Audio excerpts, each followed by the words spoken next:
En el vasto tapiz de la historia humana hay un hilo dorado que conecta a los más grandes pensadores, líderes y visionarios. Un hilo invisible, tejido con ideas, fe, determinación y una comprensión profunda de las leyes universales que gobiernan nuestra existencia. Este libro, que sostienes o escuchas, no es simplemente una guía hacia el éxito, sino una invitación a redescubrir el poder dormido que yace en tu interior, esperando ser despertado. El reino de Dios está dentro de vosotros, Lucas 5:21. Estas palabras, pronunciadas hace milenios, no solo resonaron en los corazones de quienes las escucharon, sino que desafiaron a las estructuras establecidas, encendiendo una chispa que aún ilumina las mentes inquietas. ¿Qué significa realmente este reino interior? Es un llamado a mirar hacia adentro, a descubrir el vasto potencial que yace más allá de las distracciones mundanas, más allá de las fronteras de lo conocido. La búsqueda del conocimiento oculto. Desde las pirámides de Egipto hasta los monasterios del Tíbet, la humanidad ha buscado incansablemente las llaves para desatar el poder universal. El Evangelio apócrifo de Tomás recoge las palabras atribuidas a Cristo: cuando conozcas a tu ser, serás conocido y sabrás que eres el Hijo del Padre viviente. Este mensaje, enterrado durante siglos, nos invita a buscar más allá de la superficie de nuestras vidas, a romper las cadenas de la ignorancia y a abrazar la verdad de que somos co-creadores de nuestra realidad. En la antigua India, los sabios védicos proclamaron: tú eres eso. 3 simples palabras que encapsulan un universo de posibilidades, afirmando que la esencia divina y creativa no es un don reservado para unos pocos, sino una chispa presente en todos nosotros. La pregunta no es si tienes acceso a este poder, sino si estás dispuesto a reclamarlo. Los textos prohibidos de diversas culturas, desde los manuscritos del Mar Muerto hasta los escritos de Hermes Trismegisto, convergen en una verdad fundamental: el conocimiento es poder, pero solo cuando es aplicado con propósito. La mente humana, cuando está alineada con una intención clara, se convierte en el instrumento más poderoso del universo. Tal como un hombre piensa en su corazón, así es él. Proverbios 23:7. Esta antigua afirmación es un recordatorio constante de que el éxito no comienza en el mundo exterior, sino en el terreno fértil de la mente y el espíritu. El misterio del éxito. ¿Qué es el éxito? Esta pregunta ha atormentado a generaciones enteras, desde los antiguos filósofos hasta los magnates modernos. Napoleón Hill, cuyo legado inspira este libro, definió el éxito como la realización progresiva de un ideal digno. Pero esta definición es solo el principio. Para alcanzar el éxito, uno debe primero definir su propósito con claridad, un concepto que Hill llamó un objetivo principal definido. Sin embargo, el camino hacia este objetivo está lleno de desafíos, no porque el universo sea hostil, sino porque los obstáculos son herramientas divinas diseñadas para forjar el carácter. En palabras de Rumi, el poeta persa, la herida es el lugar por donde entra la luz. Cada fracaso, cada desilusión, es una oportunidad para mirar hacia adentro y redescubrir la fortaleza que el Creador ha puesto en cada uno de nosotros. El Evangelio según Mateo nos recuerda: pedid, y se os dará; buscad, y hallaréis; llamad, y se os abrirá. Mateo 7:7. Esta no es una promesa vacía, sino una fórmula espiritual para quienes se atreven a preguntar, a buscar y a persistir. Sin embargo, el universo no responde a peticiones vagas. Responde a aquellos que definen su propósito con precisión y actúan con fe y determinación.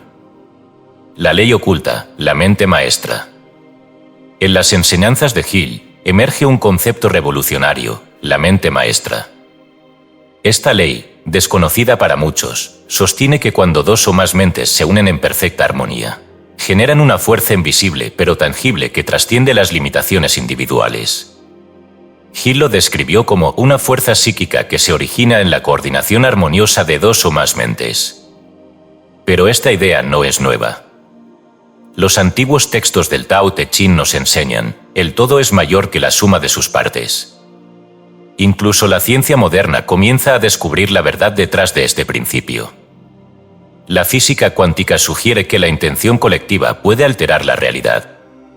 ¿Es esta la base científica de lo que los antiguos ya sabían? ¿es posible que el éxito, en su forma más pura, sea simplemente el resultado de una intención enfocada y una acción armoniosa? Un viaje hacia lo desconocido. Este libro no es solo una colección de principios prácticos. Es un portal hacia un reino donde lo material y lo espiritual se encuentran, donde el conocimiento se convierte en sabiduría y donde la fe se transforma en acción. A lo largo de estas páginas, exploraremos no solo las enseñanzas de Hill, sino también los ecos de la sabiduría universal que resuena en los escritos de todas las grandes tradiciones. Cuando el estudiante está listo, el maestro aparece. Este proverbio budista es un recordatorio de que la sabiduría no puede ser impuesta, debe ser buscada activamente. Si estás aquí, leyendo o escuchando estas palabras, es porque algo en tu interior ha respondido al llamado. Este es tu momento. Este es tu camino. Un llamado a la acción. Las palabras del apóstol Pablo en Romanos 12:2 resuenan con una relevancia inquietante en el mundo moderno. No os conforméis a este siglo, sino transformaos por medio de la renovación de vuestro entendimiento. Este no es solo un llamado a la fe, sino un desafío a superar las limitaciones autoimpuestas y abrazar el poder transformador de una mente renovada. La ley del éxito, como se enseña en este libro, es más que una filosofía, es un manual para la vida. Una brújula que te guiará a través de los desafíos y las incertidumbres. Pero, al igual que cualquier herramienta, su efectividad depende de tu disposición para usarla. En cada página, encontrarás principios diseñados no solo para inspirarte, sino para empujarte hacia la acción. Porque, al final, el conocimiento sin acción es inútil, y la fe sin obras está muerta. Una mirada hacia el futuro. Este libro es un pacto contigo mismo. Cada capítulo, cada principio, es una piedra en el camino hacia un propósito definido. Pero el éxito no es solo un destino, es un viaje, un proceso continuo de crecimiento y autodescubrimiento. Como dijo el poeta Antonio Machado, caminante, no hay camino, se hace camino al andar. El viaje comienza aquí. En estas páginas descubrirás las herramientas para transformar tus pensamientos en acciones, tus sueños en realidades y tus limitaciones en fortalezas. Pero recuerda, el verdadero poder reside dentro de ti. Este libro es solo un mapa. El viaje es tuyo. La ley del éxito. Lección 2. Un objetivo principal definido. Napoleón Hill. Traducido, editado y publicado por Escucha tu subconsciente. Todos los derechos reservados. Puedes hacerlo si crees que puedes. El mejor rosal, después de todo, no es el que tiene menos espinas, sino el que da las mejores rosas. Henry Van Dyke. Usted está en el comienzo de un curso de filosofía que, por primera vez en la historia del mundo, se ha organizado a partir de los factores conocidos que han utilizado y deben utilizar siempre las personas de éxito. El estilo literario se ha subordinado por completo en aras de exponer los principios y las leyes incluidos en este curso de tal manera que pueden ser asimilados rápida y fácilmente por personas de toda condición. Algunos de los principios descritos en el curso son conocidos por todos los que lo lean. Otros se exponen aquí por primera vez. Debe tenerse en cuenta, desde la primera lección hasta la última, que el valor se producirá en la mente del estudiante, y no meramente en las lecciones mismas. Dicho de otra manera, este curso pretende ser un estimulante de la mente que hará que el estudiante organice y dirija hacia un fin definitivo las fuerzas de su mente, aprovechando así el estupendo poder que la mayoría de la gente desperdicia en pensamientos espasmódicos y sin propósito. La unidad de propósito es esencial para el éxito, sea cual sea la idea que se tenga de la definición de éxito. Sin embargo, la unidad de propósito es una cualidad que puede requerir, y generalmente lo hace, la reflexión sobre muchos temas relacionados. Este autor recorrió una larga distancia para ver a Jack Dempsey entrenar para una próxima batalla. Se observó que no dependía enteramente de una forma de ejercicio, sino que recurría a muchas formas. El saco de boxeo le ayudaba a desarrollar un conjunto de músculos, y también entrenaba su ojo para ser rápido. Las mancuernas entrenaban otra serie de músculos. Correr desarrollaba los músculos de las piernas y las caderas. Una ración de alimentos bien equilibrada le proporcionaba los materiales necesarios para desarrollar los músculos, sin grasa. Los hábitos de sueño, relajación y descanso adecuados le proporcionaban otras cualidades que debía tener para ganar. El estudiante de este curso está, o debería estar, comprometido en el negocio de entrenar para el éxito en la batalla de la vida. Para ganar hay muchos factores a los que hay que prestar atención. Una mente bien organizada, alerta y enérgica es producida por varios y diversos estímulos, todos los cuales se describen claramente en estas lecciones. Sin embargo, hay que recordar que la mente requiere, para su desarrollo, una variedad de ejercicios. Al igual que el cuerpo físico, para desarrollarse adecuadamente, requiere muchas formas de ejercicio sistemático. Los caballos son adiestrados para ciertos pasos por entrenadores que los hacen saltar sobre obstáculos que les hacen desarrollar los pasos deseados, a través del hábito y la repetición. La mente humana debe ser entrenada de una manera similar, mediante una variedad de estímulos inspiradores.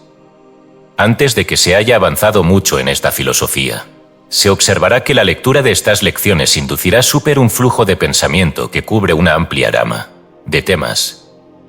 Por esta razón, el estudiante debe leer el curso con un cuaderno de notas y un lápiz a mano, y seguir la práctica de registrar estos pensamientos o ideas a medida que vienen a la mente. Siguiendo esta sugerencia, el estudiante tendrá una colección de ideas, cuando haya leído el curso 2 o 3 veces, suficiente para transformar todo su plan de vida. Siguiendo esta práctica se notará, muy pronto, que la mente se ha convertido en un imán que atrae ideas útiles de la nada.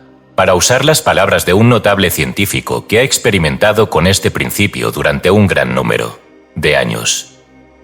Te harás una gran injusticia si emprendes este curso con la remota sensación de que no necesitas más conocimientos de los que ahora poseéis.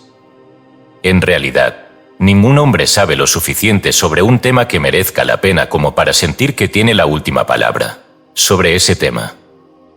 En la larga y dura tarea de tratar de eliminar parte de mi propia ignorancia y dar paso a algunas de las verdades útiles de la vida, he visto a menudo, en mi imaginación, al gran marcador que se encuentra a la entrada de la vida y escribe «pobre tonto» en la frente de los que se creen sabios y «pobre pecador» en la de los que se creen santos.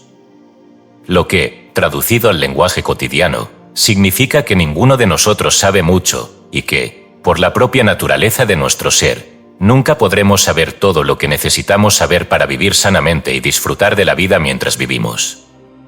La humildad es precursora del éxito.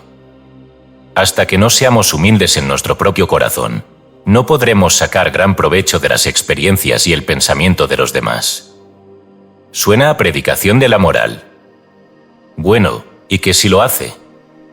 Incluso los sermones, tan áridos y carentes de interés como suelen ser, pueden ser beneficiosos si sirven para reflejar la sombra de nuestro ser real, de modo que podamos hacernos una idea aproximada de nuestra pequeñez y superficialidad.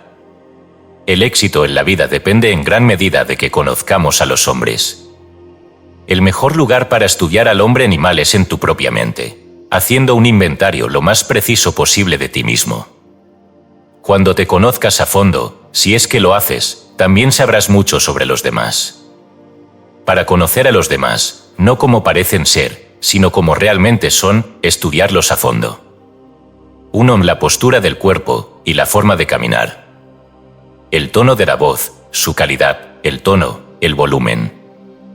Los ojos, ya sean cambiantes o directos. El uso de las palabras, su tendencia, naturaleza y calidad. A través de estas ventanas abiertas puedes literalmente entrar en el alma de un hombre y echar un vistazo al hombre real.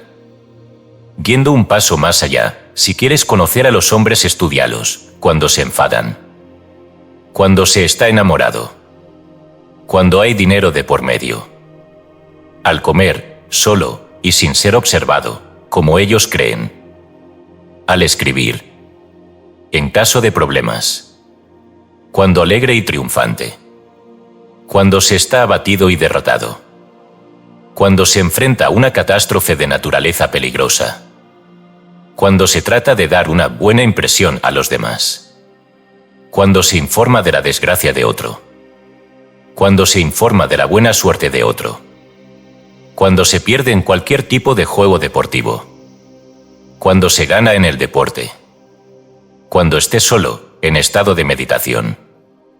Antes de poder conocer a un hombre, tal como es en realidad, hay que observarlo en todos los estados de ánimo anteriores, y tal vez más, lo que equivale prácticamente a decir que no se tiene derecho a juzgar a los demás a simple vista.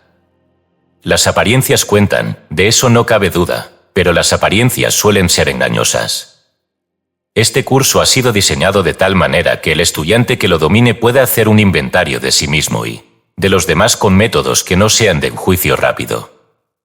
El estudiante que domine esta filosofía será capaz de mirar a través de la corteza exterior de los adornos personales, la ropa, la llamada cultura y similares, y bajar hasta el corazón de todo lo que le rodea. Es una promesa muy amplia. No se habría hecho si el autor de esta filosofía no hubiera sabido, tras años de experimentación y análisis, que la promesa puede cumplirse. Algunos de los que han examinado los manuscritos de este curso han preguntado por qué no se llamó curso de Maestría en Ventas. La respuesta es que la palabra espíritu de venta se asocia comúnmente con la comercialización de bienes o servicios y, por lo tanto, limita y circunscribe la verdadera naturaleza del curso. Es cierto que se trata de un curso de maestría en ventas, siempre y cuando se tenga una visión más profunda que la media del significado de las ventas. Esta filosofía pretende que quienes dominarlo para de vender su camino por la vida con éxito, con el mínimo de resistencia y fricción. Un curso de este tipo, por lo tanto, debe ayudar al estudiante a organizar y hacer uso de mucha verdad que es pasada por alto por la mayoría de las personas que pasan por la vida como mediocres. No todas las personas están constituidas de tal manera que deseen conocer la verdad sobre todos los asuntos que afectan vitalmente a la vida. Una de las grandes sorpresas con las que se ha encontrado el autor de este curso, en relación con sus actividades de investigación, es que tan pocas personas están dispuestas a escuchar la verdad cuando ésta pone de manifiesto sus propias debilidades. Preferimos las ilusiones a las realidades. Las nuevas verdades, si se aceptan, se toman con el proverbial grano de sal. Algunos exigimos algo más que una simple pizca de sal, exigimos lo suficiente como para escabechar las nuevas ideas de modo que resulten inútiles. Por estas razones, la lección introductoria de este curso, y esta lección también, cubren temas destinados a preparar el camino para las nuevas ideas, de modo que esas ideas no sean un choque demasiado severo para la mente del estudiante. La idea que el autor desea transmitir ha sido expuesta con bastante claridad por el editor de la revista American Magazine, en un editorial que apareció en un número reciente, con las siguientes palabras. En una reciente noche de lluvia, Carl Lomen, el rey de los renos de Alaska, me contó una historia real. Se me ha quedado grabada desde entonces. Y ahora voy a transmitirla. Un cierto esquimal de Groenlandia, dijo Lomen, fui llevado a una de las expediciones americanas del Polo Norte hace varios años. Más tarde, como recompensa por su fiel servicio, fui llevado a la ciudad de Nueva York para una breve visita. Ante todos los milagros de la vista y el oído, se sintió maravillado. Cuando regresó a su pueblo natal, contó historias de edificios que se elevaban hasta la misma faz del cielo, de tranvías, que describió como casas que se movían a lo largo de la pista, con gente viviendo en ellas mientras él se movía, de puentes gigantescos, luces artificiales y todos los demás concomitantes deslumbrantes de la metrópolis. Su gente lo miró con frialdad y se alejó. Y de inmediato todo el pueblo lo apodó Tzadlut, que significa el mentiroso, y este nombre lo llevó avergonzado a la tumba. Mucho antes de su muerte, su nombre original fue olvidado por completo. Cuando Knud Rasmussen hizo su viaje desde Groenlandia a Alaska, fue acompañado por un groenlandés esquimal llamado Mitek, Pato de Eider. Mitek visitó Copenhague y Nueva York, donde vio muchas cosas por primera vez y quedó muy impresionado. Más tarde, a su regreso a Groenlandia, recordó la tragedia de Tzadlut y decidió que no sería prudente contar la verdad. En su lugar, narraría historias que su pueblo pudiera entender y así salvaría su reputación. Así que contó cómo él y el Dr. Rasmussen mantenían un kayak en las orillas de un gran río, el Hudson, y cómo cada mañana, salían a remar para ir de caza. Había patos, gansos y focas en abundancia, y disfrutaban enormemente de la visita. Mitek, a los ojos de sus compatriotas, es un hombre muy honesto. Sus vecinos lo tratan con raro respeto. El camino del que dice la verdad siempre ha sido rocoso. Sócrates sorbiendo la cicuta, Cristo crucificado, Esteban apedreado, Bruno quemado en la hoguera, Galileo aterrorizado para que se retractara de sus verdades estelares. Siempre se pudo seguir ese rastro sangriento a través de la página de la historia. Algo en la naturaleza humana nos hace resentir el impacto de las nuevas ideas. Hay que perturbar las creencias y los prejuicios que se han transmitido con los muebles de la familia. En la madurez, demasiados de nosotros entramos en hibernación y vivimos de la grasa de antiguos fetiches. Si una nueva idea invade nuestra guarida, nos levantamos gruñendo de nuestro sueño invernal. Los esquimales, al menos, tenían alguna excusa. Eran incapaces de visualizar las sorprendentes imágenes dibujadas por Sadloop. Sus sencillas vidas habían estado demasiado tiempo circunscritas por la melancólica noche ártica. Pero no hay ninguna razón adecuada para que el hombre medio cierre su mente a nuevos enfoques de la vida. Lo hace, sin embargo. Nada es más trágico o más común que la inercia mental. Por cada 10 hombres físicamente perezosos hay 10.000 con mentes estancadas. Y las mentes estancadas son el caldo de cultivo del miedo. Un viejo granjero de Vermont solía terminar sus oraciones con esta súplica: «Oh, Dios, dame una mente abierta. Oh, Dios, dame una mente abierta». Si más personas siguieran su ejemplo, podrían librarse de los prejuicios. Y qué lugar más agradable sería el mundo para vivir. Toda persona debería dedicarse a recoger nuevas ideas de fuentes distintas al entorno en el que vive y trabaja, a diario. La mente se marchita, se estanca, se estrecha y se cierra si no busca nuevas ideas. El agricultor debería venir a la ciudad con bastante frecuencia y pasear entre las caras extrañas y los edificios altos. Volverá a su granja con la mente renovada, con más valor y mayor entusiasmo. El hombre de ciudad debería hacer un viaje al campo de vez en cuando y refrescar su mente con vistas nuevas y diferentes a las asociadas con sus labores diarias. Como estudiante de este curso, dejará temporalmente de lado el conjunto de ideas con el que realiza sus labores diarias y entrará en un campo de ideas totalmente nuevas y, en algunos casos, hasta ahora inéditas. Espléndido. Al final de este curso saldrás con un nuevo bagaje de ideas que te harán más eficiente, más entusiasta y más valiente, independientemente del tipo de trabajo que realices. No tenga miedo de las nuevas ideas. Pueden significar para usted la diferencia entre el éxito y el fracaso. Algunas de las ideas introducidas en este curso no necesitarán más explicaciones ni pruebas de su solidez, porque son conocidas prácticamente por todos. Otras ideas aquí introducidas son nuevas, y por esa misma razón muchos estudiantes de esta filosofía pueden dudar en aceptarlas como sólidas. Todos los principios descritos en este curso han sido probados a fondo por el autor, y la mayoría de los principios tratados han sido probados por decenas de científicos y otras personas que eran muy capaces de distinguir entre lo meramente teórico y lo práctico. Por estas razones, se sabe que todos los principios aquí tratados son factibles en la forma exacta que se afirma para ellos. Sin embargo, no se pide a ningún estudiante de este curso que acepte ninguna afirmación hecha en estas lecciones sin haberse cerciorado primero, mediante pruebas, experimentos y análisis, de que la afirmación es sólida. El mayor mal que se le pide al estudiante que evite es el de formarse opiniones sin hechos definidos como base, lo que trae a la mente la famosa advertencia de Herbert Spencer, con estas palabras: hay un principio que es una barrera contra toda información, que es una prueba contra todo argumento, y que no puede dejar de mantener a un hombre en una ignorancia eterna. Este principio es el desprecio antes del examen. Puede ser bueno para golpear este principio en mente cuando usted viene a estudiar la ley de la mente maestra se describe en estas lecciones. Esta ley encarna un principio completamente nuevo de funcionamiento de la mente. Solo por esta razón, será difícil para muchos estudiantes aceptarla como sólida hasta después de haberla experimentado.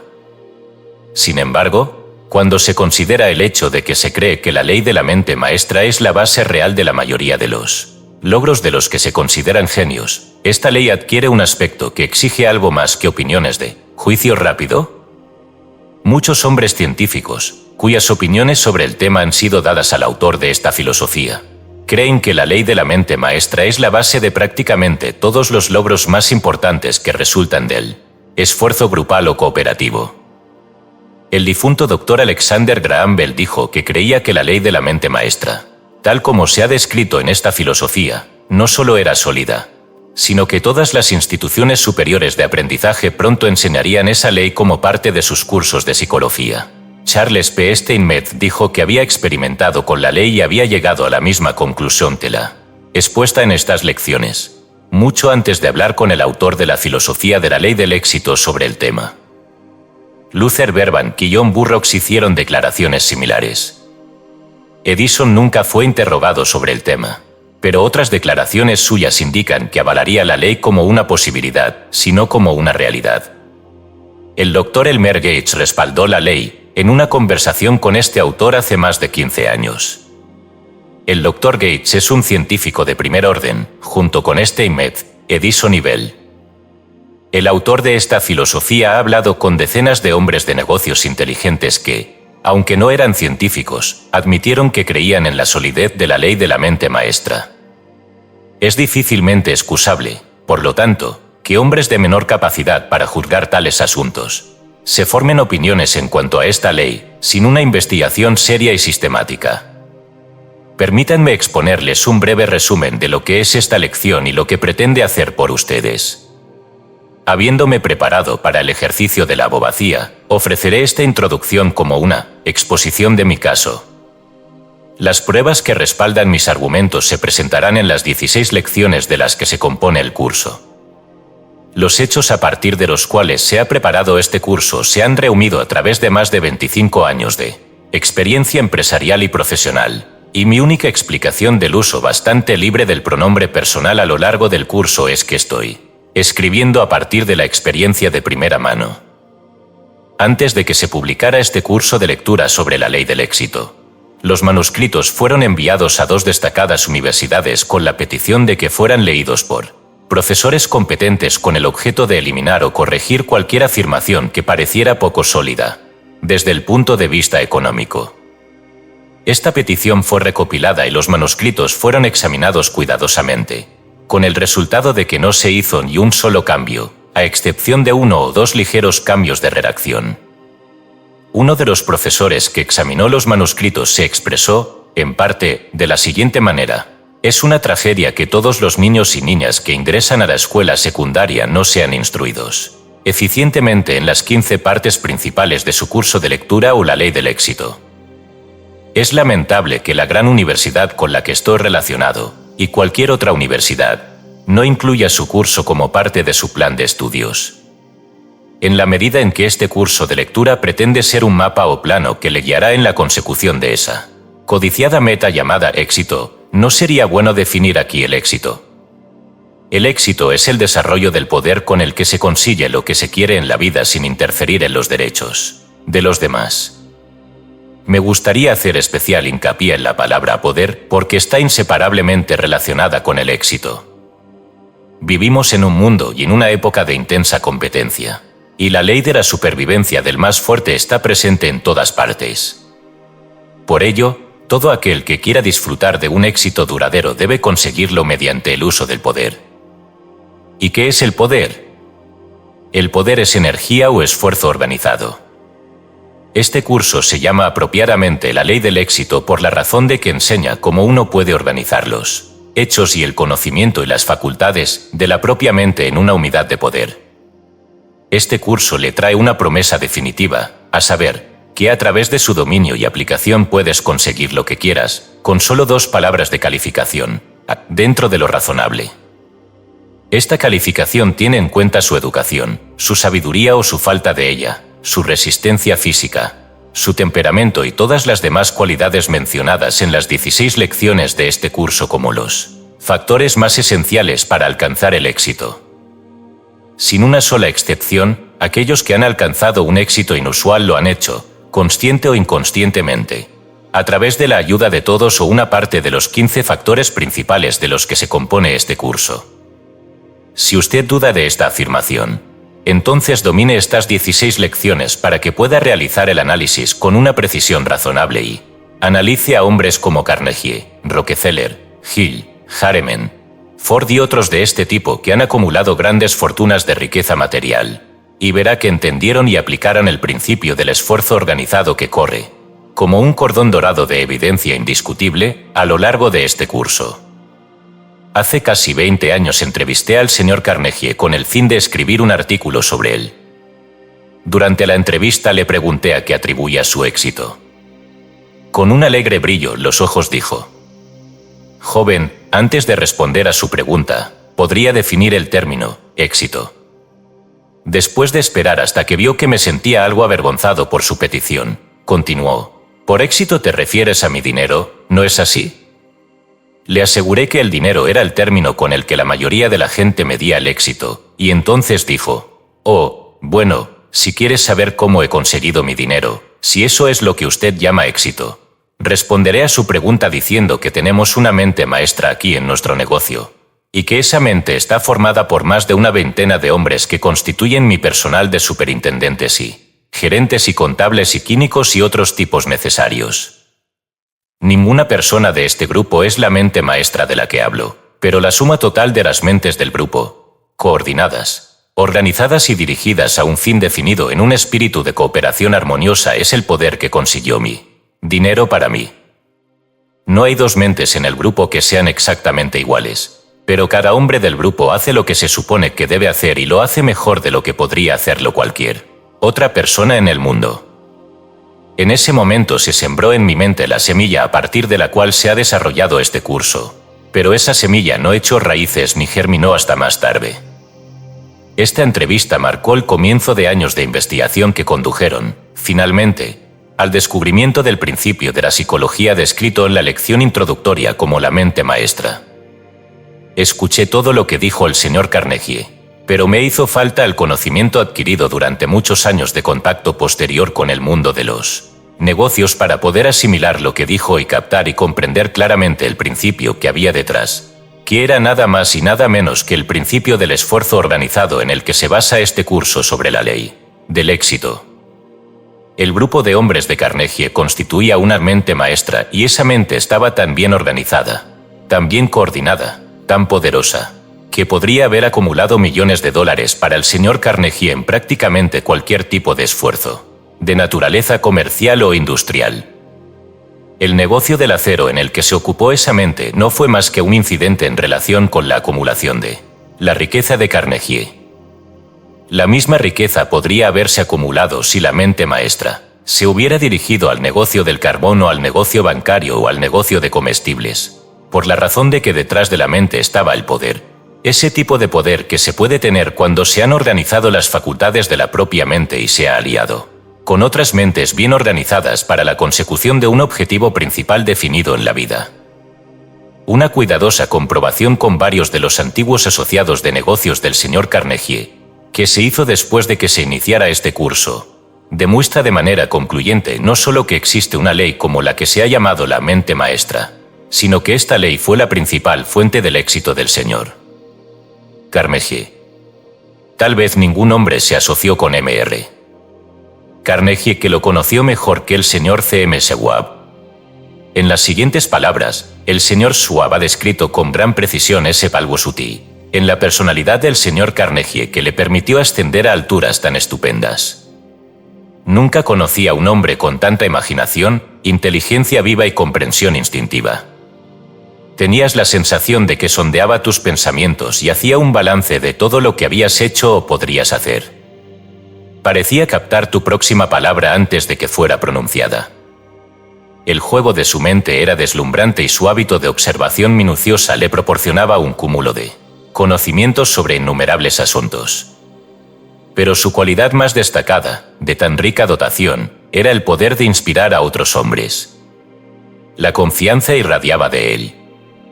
Uno podía tener dudas sobre algo y discutir el asunto con el señor Carnegie. En un instante te hacía ver que era correcto y luego lo creías absolutamente. O podía resolver tus dudas señalando su debilidad. Esta cualidad de atraer a los demás, y luego estimularlos, surgía de su propia fuerza. Los resultados de su liderazgo fueron notables. Nunca antes en la historia de la industria, imagino, hubo un hombre que, sin entender su negocio en sus detalles de trabajo, sin hacer ninguna pretensión de conocimiento técnico sobre el acero o la ingeniería, fue capaz de construir tal empresa. La capacidad del señor Carnegie para inspirar a los hombres descansaba en algo más profundo que cualquier facultad de juicio. En la última frase el señor Schwab ha transmitido un pensamiento que corrobora la teoría de la mente maestra, a la que el autor de este curso ha atribuido la principal fuente de poder del señor Carnegie. El señor Schwab también ha confirmado la afirmación de que otros negocios como lo hizo en el negocio del acero. Es obvio que su éxito se debió a la comprensión de su propia mente y de las mentes de otros hombres, y no al mero conocimiento del negocio del acero en sí. Este pensamiento es de lo más consolador para aquellos que aún no han alcanzado un éxito sobresaliente, ya que demuestra que el éxito es únicamente una cuestión de aplicar correctamente las leyes y los principios que están al alcance de todos, y estas leyes, no lo olvidemos, se describen completamente en las 16 lecciones de este curso. El señor Carnegie aprendió a aplicar la ley de la mente maestra. Esto le permitió organizar las facultades de su propia mente y las facultades de las mentes de otros hombres, y coordinar el conjunto detrás de un objetivo principal definido. Todo estratega, ya sea en los negocios, en la guerra, en la industria o en otros ámbitos, comprende el valor del esfuerzo organizado y coordinado. Todo estratega militar entiende el valor de sembrar semillas de disensión en las filas de las fuerzas contrarias, porque esto rompe el poder de coordinación de la oposición.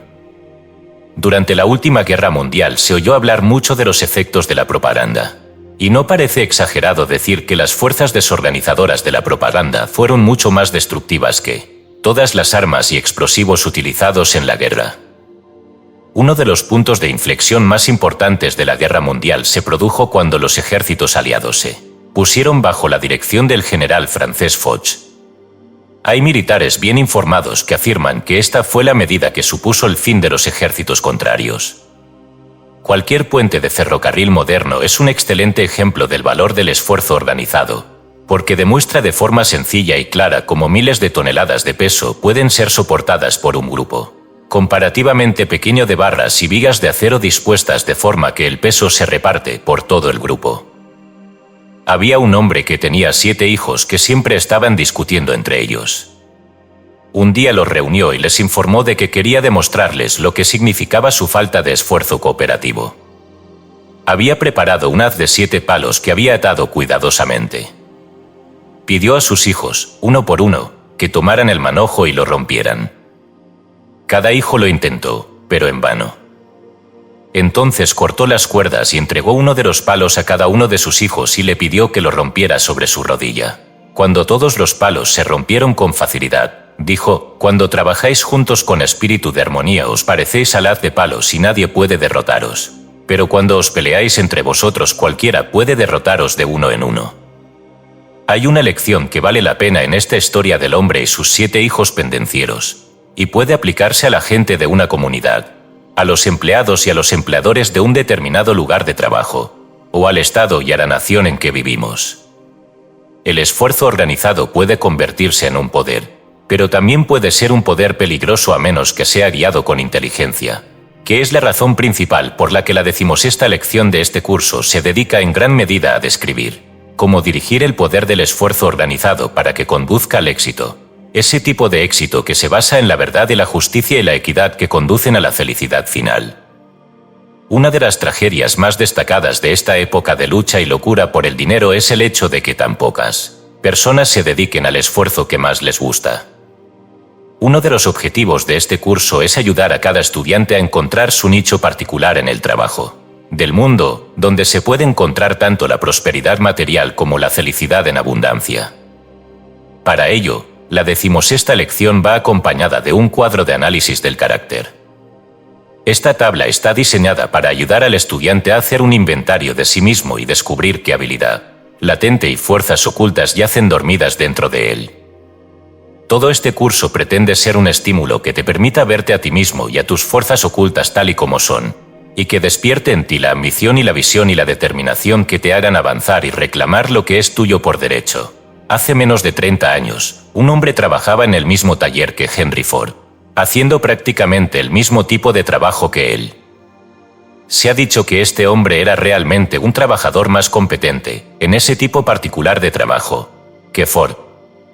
Hoy en día, este hombre sigue realizando el mismo tipo de trabajo, con un salario de menos de $100 a la semana, mientras que el señor Ford es el hombre más rico del mundo.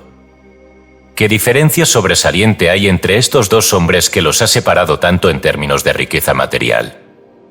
Solo esto, Ford comprendió y aplicó el principio del esfuerzo organizado, mientras que el otro hombre no lo hizo. En la pequeña ciudad de Shelby, Ohio, mientras se escriben estas líneas, por primera vez en la historia del mundo se está aplicando este principio de esfuerzo organizado con el propósito de lograr una alianza más estrecha entre las iglesias y las casas comerciales de una comunidad. Los clérigos y los empresarios han formado una con el resultado de que prácticamente todas las iglesias de la ciudad están detrás de todos los empresarios, y todos los empresarios están detrás de todas las iglesias. El efecto ha sido el fortalecimiento de las iglesias y las casas de negocios hasta tal punto que se ha dicho que sería prácticamente imposible que un miembro individual de cualquiera de las dos clases fracasara en su vocación. Los demás miembros de la alianza no permitirán tales fracasos. He aquí un ejemplo de lo que puede ocurrir cuando grupos de hombres forman una alianza con el propósito de poner el poder combinado del grupo por detrás de cada unidad individual. La alianza ha aportado a la ciudad de Shelby unas ventajas materiales y morales de las que solo disfrutan otras ciudades de su tamaño en América. El plan ha funcionado tan eficazmente y de forma tan satisfactoria que ya está en marcha un movimiento para extenderlo a otras ciudades de América. Para que tengas una visión aún más concreta de cómo este principio de esfuerzo organizado puede ser poderoso, detente por un momento y deja que tu imaginación dibuje un cuadro de lo que probablemente sería el resultado si cada iglesia y cada periódico y cada club rotario y cada club Kiwanis y cada club de publicidad y cada club de mujeres y cada otra organización cívica de naturaleza similar en tu ciudad o en cualquier otra ciudad de los Estados Unidos formara una alianza con el propósito de unir su poder y usarlo para el beneficio de todos los miembros de estas organizaciones. Los resultados que se podrían alcanzar fácilmente con una alianza de este tipo hacen que la imaginación se tambalee. Hay tres poderes destacados en el mundo del esfuerzo organizado. Son las iglesias, las escuelas y los periódicos. Piensa en lo que podría suceder fácilmente si estos tres grandes poderes y moldeadores de la opinión pública se aliaran con el propósito de provocar cualquier cambio necesario en la conducta humana. Podrían, en una sola generación, modificar de tal manera la norma actual de los negocios bajo cualquier norma de ética comercial, por ejemplo, que sería prácticamente un suicidio comercial para cualquiera que intentara hacer negocios bajo cualquier norma que no fuera la de la regla de oro. Tal alianza podría producir suficiente influencia para cambiar, en una sola generación, las tendencias comerciales, sociales y morales de todo el mundo civilizado. Tal alianza tendría suficiente poder para forzar en las mentes de las generaciones venideras cualquier ideal deseado. El poder es el esfuerzo organizado, como ya se ha dicho. El éxito se basa en el poder. Para que tengas una idea clara de lo que significa el término esfuerzo organizado, me he servido de las ilustraciones anteriores, y en aras de un mayor énfasis voy a repetir la afirmación de que la acumulación de grandes riquezas y el logro de cualquier estación elevada en la vida, como lo que ordinariamente llamamos éxito, se basan en la visión para comprender y la capacidad de asimilar y aplicar los principios principales de las 16 lecciones de este curso. Este curso está en completa armonía con los principios de la economía y los principios de la psicología aplicada. Se observará que aquellas lecciones que dependen, para su aplicación práctica, del conocimiento de la psicología, se han complementado con una explicación suficiente de los principios psicológicos implicados para que las lecciones sean fácilmente comprensibles. Antes de que los manuscritos de este curso llegaran a la editorial, fueron presentados a algunos de los principales banqueros y hombres de negocios de Estados Unidos, para que fueran examinados, analizados y criticados por el tipo de mente más práctico. Uno de los banqueros más conocidos de la ciudad de Nueva York devolvió los manuscritos con el siguiente comentario: «Tengo un título de maestría de Yale, pero de buena gana cambiaría todo lo que este título me ha aportado a cambio de lo que su curso sobre la ley del éxito me habría aportado si hubiera tenido el privilegio de hacerlo parte de mi formación mientras estudiaba en Yale. Mi esposa y mi hija también han leído los manuscritos, y mi esposa ha llamado su curso el teclado maestro de la vida, porque cree que todos los que entienden cómo aplicarlo pueden tocar una sinfonía perfecta en sus respectivas llamadas. Al igual que un pianista puede tocar cualquier melodía cuando una vez que el teclado del piano y lo fundamental de la música han sido dominados. No hay dos personas en la Tierra que sean exactamente iguales, y por esta razón no se espera que dos personas obtengan de este curso el mismo punto de vista. Cada estudiante debe leer el curso, comprenderlo y luego apropiarse de su contenido lo que necesite para desarrollar una personalidad bien formada. Antes de que esta apropiación pueda realizarse adecuadamente, será necesario que el estudiante se analice a sí mismo, mediante el uso del cuestionario que viene con la 16ª lección del curso, con el propósito de averiguar cuáles pueden ser sus deficiencias. Este cuestionario no debe rellenarse hasta que el alumno domine a fondo el contenido de todo el curso, pues entonces estará en condiciones de responder a las preguntas con mayor precisión y comprensión de sí mismo. Con la ayuda de este cuestionario, un analista de carácter experimentado puede hacer un inventario de sus facultades con la misma facilidad y precisión que un comerciante puede hacer un inventario de las mercancías en sus estantes. Este curso ha sido compilado con el propósito de ayudar al estudiante a descubrir cuáles son sus talentos naturales, y con el propósito de ayudar a organizar, coordinar y poner en práctica los conocimientos adquiridos con la experiencia. Durante más de 20 años he estado reuniendo, clasificando y organizando el material que se ha incluido en el curso. Durante los últimos 14 años se ha analizado a más de 16.000 hombres y mujeres, y todos los hechos vitales recogidos en estos análisis han sido cuidadosamente organizados y entretejidos en este curso. Estos análisis nos han aportado muchos datos interesantes que han ayudado a que este curso sea práctico y utilizable. Por ejemplo, se descubrió que el 95% de todos los analizados fueron fracasos, y solo el 5% fueron éxitos.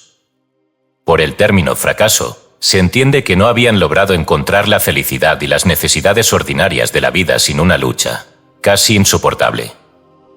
Tal vez esta sea la proporción de éxitos y fracasos que podría encontrarse si se analizara con precisión a todos los habitantes del mundo. La lucha por la mera existencia es terrible entre las personas que no han aprendido a organizar y dirigir sus talentos naturales, mientras que la consecución de esas necesidades, así como la adquisición de muchos de los lujos, es comparativamente sencilla entre los que han dominado el principio del esfuerzo organizado. Uno de los hechos más sorprendentes que sacaron a la luz esos 16.000 análisis fue el descubrimiento de que el 95% de los que fueron clasificados como fracasados estaban en esa clase porque no tenían un objetivo principal definido en la vida, mientras que el 5% que constituía los exitosos no solo tenía propósitos definidos, sino que tenía, además, planes definidos para la consecución de sus propósitos. Otro hecho importante que revelan estos análisis es que el 95% de los fracasados realizaban un trabajo que no les gustaba, mientras que el 5% de los que tuvieron éxito hacían lo que más les gustaba. Es dudoso que una persona pueda ser un fracaso mientras realiza el trabajo que más le gusta. Otro hecho vital que se desprende de los análisis es que todo el 5% que tenía éxito había adquirido el hábito de ahorrar dinero sistemáticamente, mientras que el 95% que fracasó no había ahorrado nada. Esto es digno de una seria reflexión. Uno de los principales objetivos de este curso es ayudar al estudiante a realizar el trabajo que ha elegido de tal manera que le produzca los mayores beneficios tanto en dinero como en felicidad. Un objetivo principal definido. La nota clave de toda esta lección puede encontrarse en la palabra definitiva. Es muy terrible saber que el 95% de las personas del mundo van a la deriva por la vida, sin la más mínima concepción del trabajo para el que están mejor dotados, y sin ninguna concepción siquiera de la necesidad de algo como un objetivo definido hacia el que esforzarse. Hay una razón psicológica y otra económica para la selección de un objetivo principal definido en la vida.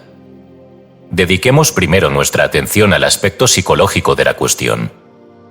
Es un principio bien establecido de la psicología que los actos de una persona están siempre en armonía con los pensamientos dominantes de su mente.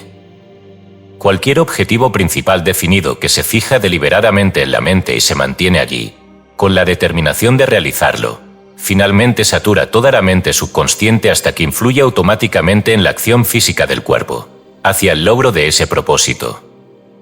Su objetivo principal definido en la vida debe ser seleccionado con cuidado deliberado, y después de que haya sido seleccionado debe ser escrito y colocado donde usted lo verá por lo menos una vez al día.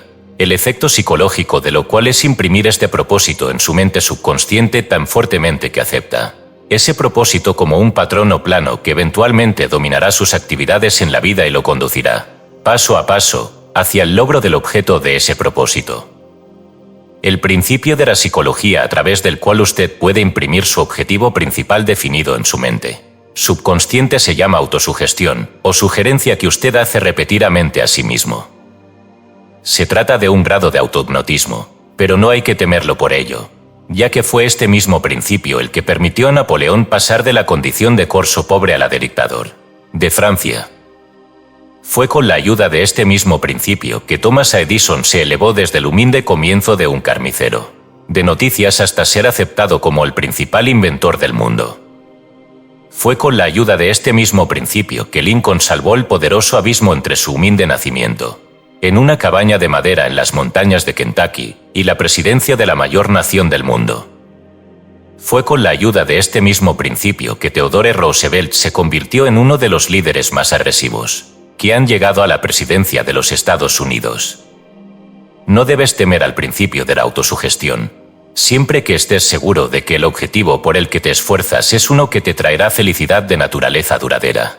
Estés seguro de que su propósito definido es constructivo, que su logro no traerá dificultades y miseria a nadie, que le traerá paz y prosperidad. Entonces aplique, hasta el límite de su comprensión, el principio de autosugestión para el rápido logro de este propósito. En la esquina de la calle, justo enfrente de la habitación en la que estoy escribiendo, veo a un hombre que se pasa todo el día de pie vendiendo cacahuetes. Está ocupado cada minuto. Cuando no se dedica a la venta, tuesta y empaqueta los cacahuetes en pequeñas bolsas. Forma parte del gran ejército que constituye el 95% de los que no tienen un propósito definido en la vida.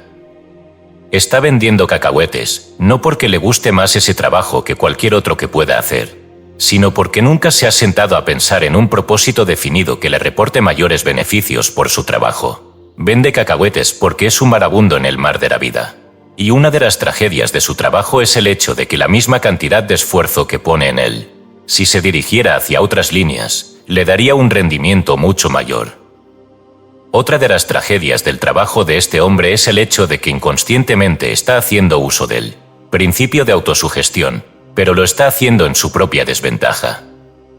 Sin duda, si se pudiera hacer un cuadro de sus pensamientos, no habría nada en ese cuadro excepto un tostador de cacahuetes, algunas bolsitas de papel y una multitud de personas comprando cacahuetes.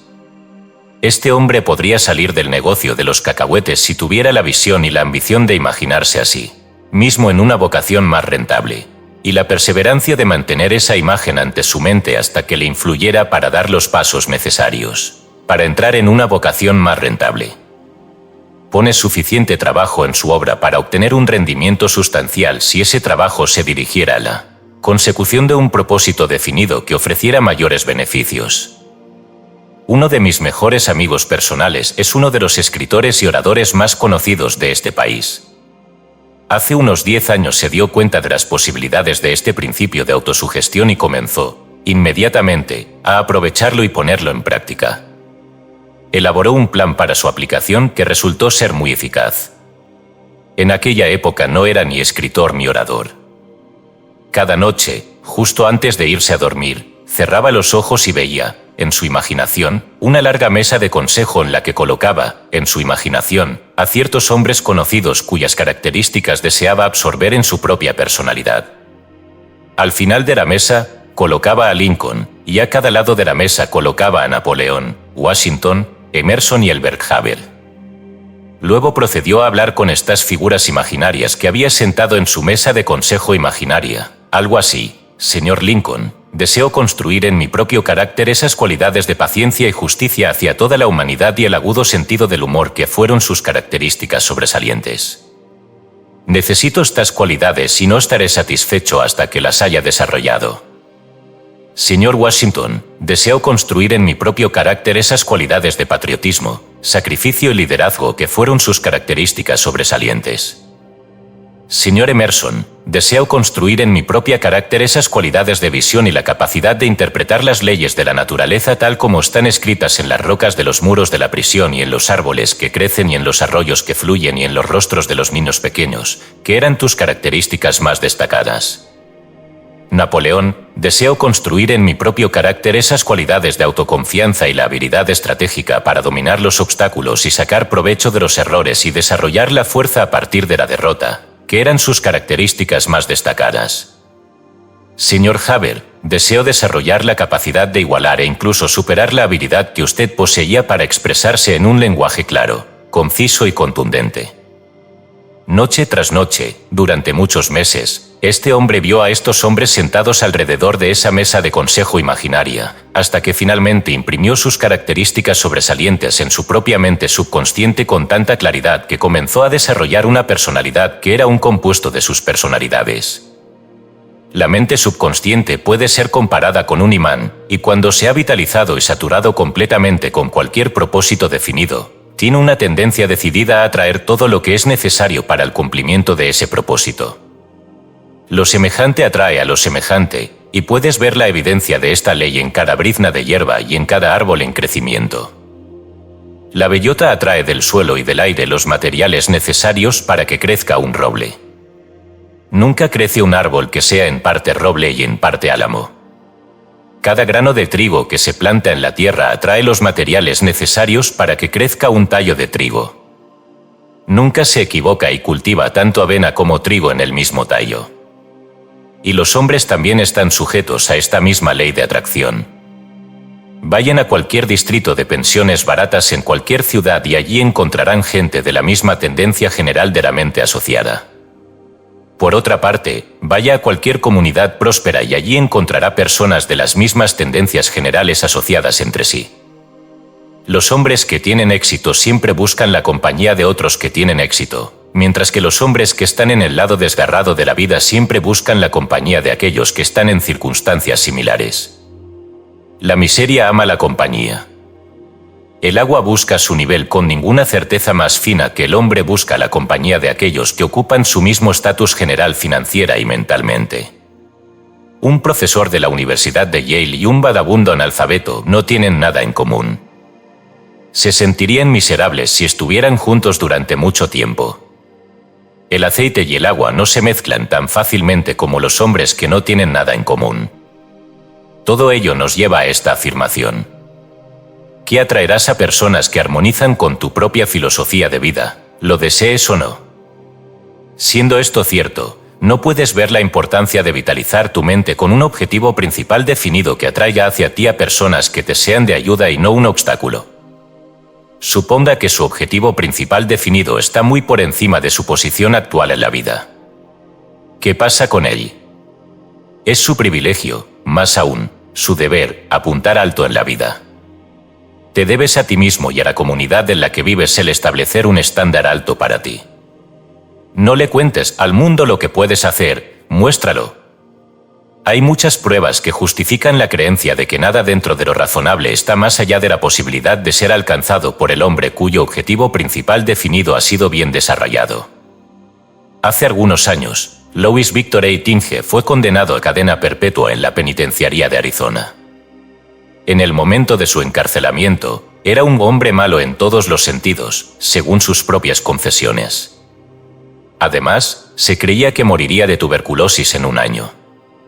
Eitinge tenía motivos para sentirse desanimado, si es que alguien los tenía. El sentimiento público contra él era intenso y no tenía un solo amigo en el mundo que se acercara a ofrecerle ánimo o ayuda. Entonces ocurrió algo en su propia mente que le devolvió la salud, puso fin a la temida peste blanca y finalmente desbloqueó las puertas de la prisión y le dio la libertad. ¿Qué era ese algo? Solo esto: se decidió a azotar la peste blanca y recuperar la salud. Ese era un objetivo principal muy definido. En menos de un año desde el momento en que se tomó la decisión, había aranado. Luego amplió ese objetivo principal definido al decidirse a aranar su libertad. Pronto los muros de la prisión se derritieron a su alrededor. Ningún entorno indeseable es lo suficientemente fuerte como para retener al hombre o la mujer que entiende cómo aplicar el principio de la autosugestión en la creación de un objetivo principal definido. Tal persona puede deshacerse de los grilletes de la pobreza, destruir los gérmenes de las enfermedades más mortales, elevarse desde una posición baja en la vida hasta el poder y la abundancia. Todos los grandes líderes basan su liderazgo en un objetivo principal definido. Los seguidores están dispuestos a seguir cuando saben que su líder es una persona con un objetivo principal definido que tiene el valor de respaldar ese propósito con acciones. Incluso un caballo torpe sabe cuando un conductor con un objetivo principal definido toma las riendas y se rinde a ese conductor. Cuando un hombre con un objetivo principal definido se abre paso entre la multitud, todos se apartan y le abren paso, pero si un hombre duda y muestra con sus acciones que no está seguro de qué camino quiere tomar, la multitud le pisará los pies y se negará a apartarse un centímetro de su camino. La falta de un objetivo principal definido no es más evidente ni más perjudicial que en la relación entre padres e hijos. Los niños perciben muy rápidamente la actitud vacilante de sus padres y se aprovechan de ella con total libertad. Lo mismo ocurre a lo largo de la vida. Los hombres con un objetivo principal definido imponen respeto y atención en todo momento. Hasta aquí el punto de vista psicológico de un propósito definido. Pasemos ahora al aspecto económico de la cuestión. Si un barco de vapor perdiera el timón en medio del océano y comenzara a dar vueltas, pronto agotaría su suministro de combustible sin llegar a la orilla, a pesar de que gastaría suficiente energía para llevarlo a la orilla y volver varias veces. El hombre que trabaja sin un propósito definido que esté respaldado por un plan definido para su consecución, se asemeja al barco que ha perdido el timón. El trabajo duro y las buenas intenciones no son suficientes para llevar a un hombre al éxito, porque ¿cómo puede un hombre estar seguro de que ha alcanzado el éxito a menos que haya establecido en su mente algún objeto definido que desee? Toda casa bien construida comenzó en forma de un propósito definido más un plan definido en la naturaleza de un conjunto de planos. Imagínese lo que ocurriría si se intentara construir una casa por el método del azar, sin planos. Los obreros se estorbarían unos a otros, el material de construcción se amontonaría por todo el terreno antes de que los cimientos estuvieran terminados, y cada uno de los trabajadores tendría una idea diferente de cómo debería construirse la casa. El resultado: caos y malentendidos y un coste prohibitivo. Sin embargo, ¿te has parado a pensar que la mayoría de las personas terminan la escuela, se incorporan a un empleo o entran en un oficio o profesión sin la más mínima concepción de algo que se parezca remotamente a un propósito definido o a un plan definido? A la vista del hecho de que la ciencia ha proporcionado formas y medios razonablemente precisos para analizar el carácter y determinar el trabajo de la vida para el que las personas son más aptas, ¿no parece una tragedia moderna que el 95% de la población adulta del mundo esté formada por hombres y mujeres que son unos fracasados porque no han encontrado sus nichos adecuados en el trabajo del mundo? Si el éxito depende del poder, y si el poder es el esfuerzo organizado, y si el primer paso en la dirección o organización es un propósito definido, entonces uno puede ver fácilmente por qué tal propósito es esencial. Hasta que un hombre selecciona un propósito definido en la vida, disipa sus energías y extiende sus pensamientos sobre tantos temas y en tantas direcciones diferentes que no conducen al poder, sino a la indecisión y la debilidad. Con la ayuda de un pequeño cristal de lectura se puede dar una gran lección sobre el valor del esfuerzo organizado. Mediante el uso de dicho cristal puedes enfocar los rayos del sol en un punto definido con tanta fuerza que quemarán un agujero a través de un tablón. Retira el cristal, que representa el propósito definido, Y los mismos rayos de sol pueden brillar sobre ese mismo tablón durante 1 millón de años sin quemarlo.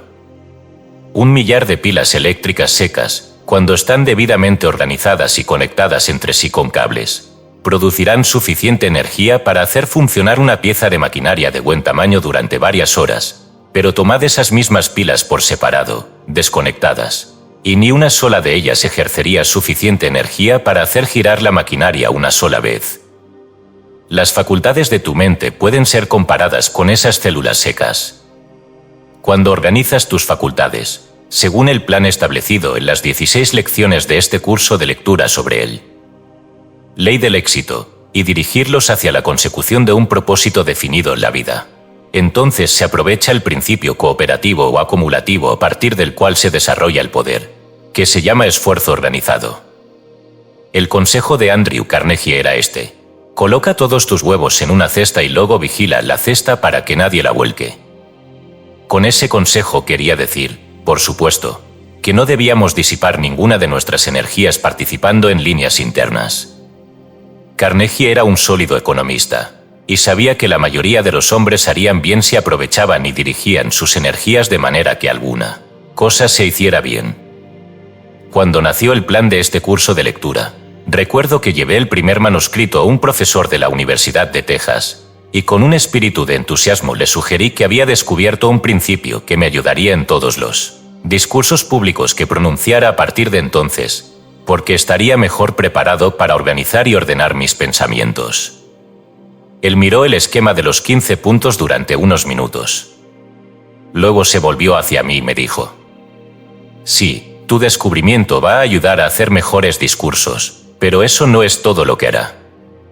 Te ayudará a ser un escritor más eficaz, porque he notado en tus escritos anteriores una tendencia a dispersar tus pensamientos. Por ejemplo, si empezaba a describir una hermosa montaña a lo lejos, solía desviar su descripción llamando la atención sobre un hermoso lecho de flores silvestres, o un arroyo que corría, o un pájaro que cantaba, desviándose aquí y allá, en forma de zigzag, antes de llegar finalmente al punto adecuado desde el que ver la montaña. En el futuro te va a resultar mucho menos difícil describir un objeto, tanto si hablas como si escribes, porque tus 15 puntos representan la base misma de la organización. Un hombre que no tenía piernas conoció una vez a un hombre ciego. Para demostrar de forma concluyente que el cojo era un hombre con visión, le propuso al ciego que formaran una alianza que sería muy beneficiosa para ambos. «Deja que me suba a tu espalda», le dijo al ciego, «entonces uno usará tus piernas y tú podrás usar mis ojos. Entre los dos nos llevaremos mejor. Del esfuerzo aliado surge un mayor poder». Este es un punto que merece ser repetido, porque forma una de las partes más importantes de la base de este curso de lectura. Las grandes fortunas del mundo se han acumulado mediante el uso de este principio de esfuerzo aliado. Lo que un hombre puede lograr solo, durante toda su vida, es escaso en el mejor de los casos, por muy bien organizado que esté, pero lo que un hombre puede lograr mediante el principio de la alianza con otros hombres es prácticamente ilimitado. Esa mente maestra, a la que Carnegie se refirió durante mi entrevista con él, estaba formada por más de una veintena de mentes. En ese grupo había hombres de prácticamente todos los temperamentos e inclinaciones. Cada hombre estaba allí para desempeñar un determinado papel y no hacía otra cosa. Había un perfecto entendimiento y trabajo en equipo entre estos hombres. Era asunto de Carnegie mantener la armonía entre ellos.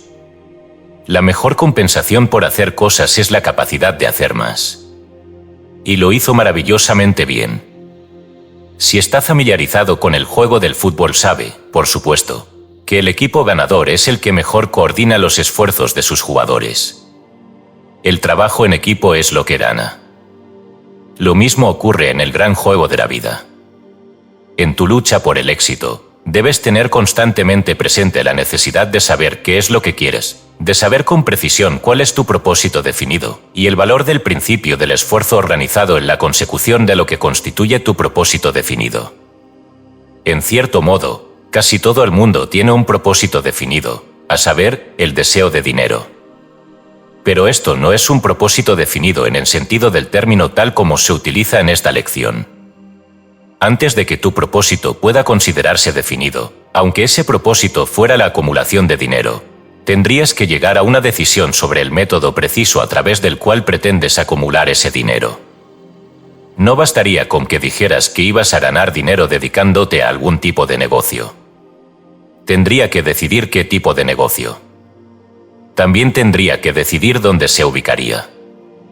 También tendría que decidir las políticas empresariales bajo las que llevaría a cabo su negocio. Al responder a la pregunta ¿cuál es su propósito definitivo en la vida?, que aparece en el cuestionario que he utilizado para el análisis de más de 16.000 personas, muchos respondieron más o menos lo siguiente: mi propósito definitivo en la vida es prestar el mayor servicio posible al mundo y ganarme bien la vida. Esa respuesta es tan definitiva como la concepción de una rana sobre el tamaño del universo. El objetivo de esta lección no es informarles sobre cuál debe ser el trabajo de su vida, ya que esto solo podría hacerse con exactitud después de haberle analizado por completo, sino que pretende ser un medio para grabar en su mente una clara concepción del valor de un propósito definido, de alguna naturaleza, y del valor de comprender el principio del esfuerzo organizado como medio para alcanzar el poder necesario con el que materializar su propósito definido. La observación cuidadosa de la filosofía empresarial de más de 100 hombres y mujeres que han alcanzado un éxito sobresaliente en sus respectivas profesiones reveló el hecho de que cada uno era una persona de decisión rápida y definida. El hábito de trabajar con un objetivo principal definido generará en ti el hábito de la decisión rápida, y este hábito te ayudará en todo lo que hagas. Además, el hábito de trabajar con un objetivo principal definido le ayudará a concentrar toda su atención en cualquier tarea hasta dominarla. La concentración del esfuerzo y el hábito de trabajar con un objetivo principal definido son dos de los factores esenciales del éxito que siempre se encuentran juntos. Uno lleva al otro. Los empresarios de éxito más conocidos fueron todos hombres de decisiones rápidas que trabajaron siempre con un propósito principal y destacado como objetivo principal. Algunos ejemplos notables son los siguientes. Woolworth eligió, como su objetivo principal definitivo, el de llenar América con una cadena de tiendas de 5 y 10 centavos y concentró su mente en esta única tarea hasta que la hizo y ella le hizo ahí. Ligley concentró su mente en la producción y venta de un paquete de chicles de 5 centavos y convirtió esta única idea en millones de dólares. Edison se concentró en el trabajo de armonizar las leyes naturales e hizo que sus esfuerzos descubrieran más inventos útiles que cualquier otro hombre que haya vivido. Henry L. Doherty se concentró en la construcción y explotación de plantas de servicios públicos y se hizo multimillonario. Ingersoll se concentró en un reloj de dólar y ciñó la tierra con tickers e hizo que esta única idea le reportara una fortuna. Statler se concentró en el servicio de hotel como en casa y se hizo rico, además de ser útil para millones de personas que utilizan su servicio. Edwin C. Barnes se concentró en la venta de máquinas de dictado Edison y se retiró, siendo todavía un hombre joven, con más dinero del que necesitaba. Woodrow Wilson concentró su mente en la Casa Blanca durante 25 años y se convirtió en su principal inquilino, gracias a su conocimiento del valor de atenerse a un objetivo principal definido. Lincoln concentró su mente en liberar a los esclavos y se convirtió en nuestro mejor presidente estadounidense mientras lo hacía. Martin W. Littleton escuchó un discurso que lo llenó del deseo de convertirse en un gran abogado, concentró su mente en ese único objetivo, y ahora se dice que es el abogado más exitoso de América, cuyos honorarios por un solo caso rara vez caen por debajo de $50,000. Rockefeller se concentró en el petróleo y se convirtió en el hombre más rico de su generación. Ford se concentró en los flippers y se convirtió en el hombre más rico y poderoso que jamás haya existido. Carnegie se concentró en el acero y con sus esfuerzos construyó una gran fortuna y estampó su nombre en las bibliotecas públicas de toda América. Gillette se concentró en una maquinilla de afeitar de seguridad, dio al mundo entero un afeitado apurado y se hizo multimillonario. George Eastman se concentró en la coda e hizo que la idea le reportara una fortuna al tiempo que proporcionaba mucho placer a millones de personas. Russell Convell se concentró en una simple conferencia, acres de diamantes, e hizo que la idea rindiera más de $6 millones. Hearst se concentró en los periódicos sensacionalistas e hizo que la idea valiera millones de dólares. Ellen Keller se concentró en aprender a hablar y, a pesar de ser sorda, muda y ciega, realizó su objetivo principal definitivo. John H. Patterson se concentró en las cajas registradoras y se hizo rico y otros cuidadosos.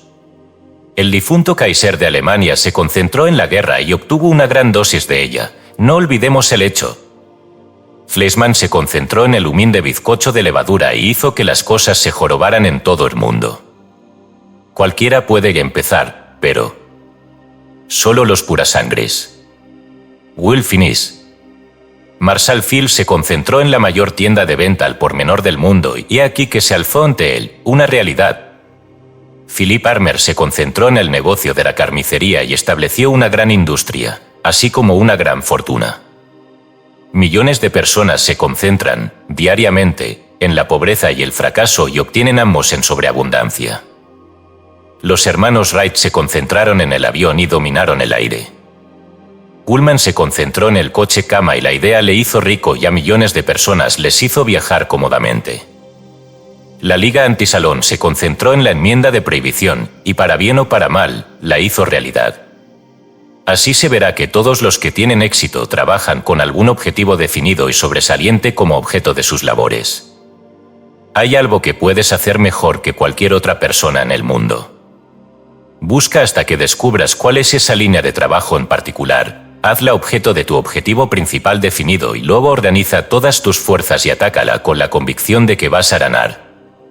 En la búsqueda del trabajo para el que estáis más capacitados, será bueno que tengáis en cuenta el hecho de que es más probable que alcancéis el mayor éxito si encontráis el trabajo que más os gusta, porque es un hecho bien conocido que un hombre generalmente tiene más éxito en la línea particular de esfuerzo a la que puede dedicar todo su corazón y su alma.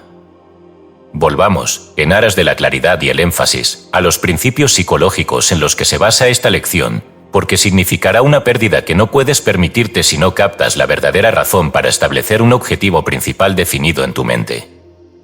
Estos principios son los siguientes. Primero, todo movimiento voluntario del cuerpo humano es causado, controlado y dirigido por el pensamiento, a través de la operación de la mente.